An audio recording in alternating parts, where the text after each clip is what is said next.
முருங்கைக்காய் வச்சு இன்றைக்கி டிஃப்ரெண்ட்டாக ஒரு தொக்கு பண்ணலாம். அதுக்கு ஸ்டீம் பண்ணுறதுக்காக இந்த மாதிரி பெரிய பீசஸாக கட் பண்ணி ஸ்டீம் பண்ணி எடுத்துக்கலாம். அது ஸ்டீம் ஆகிற டைமில் நம்ம இந்த ஸ்பைசஸ் எல்லாம் ரோஸ்ட் பண்ணி எடுத்துக்கலாம். இது எல்லாமே ட்ரை ரோஸ்ட் பண்ணி எடுத்து கிரைண்ட் பண்ணி எடுத்து வச்சுக்கலாம். அதுக்குள்ளே முருங்கைக்காய் நல்லா ஸ்டீம் ஆயிரும். இப்போ அது கொஞ்சம் ஆறுனதுக்கப்புறம் அதில் இருக்கிற ஃப்ளஷ் எல்லாம் நம்ம ஒரு ஸ்பூன் வச்சு ஸ்கூப் அவுட் பண்ணி எடுத்துக்கலாம். ஸ்கூப் பண்ண எல்லா ஃப்ளஷையும் நல்லா ஒரு பிளெண்டரில் நல்லா பிளெண்ட் பண்ணி எடுத்துக்கோங்க ஃபைன் பேஸ்ட்டாக.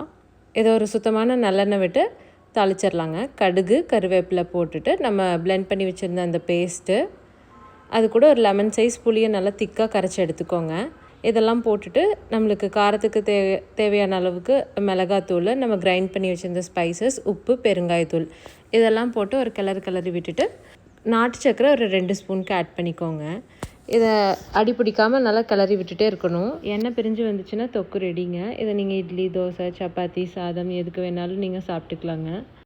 இது தோசையோடு வச்சு ட்ரை பண்ணி பாருங்கள், ரொம்ப சூப்பராக இருக்குது.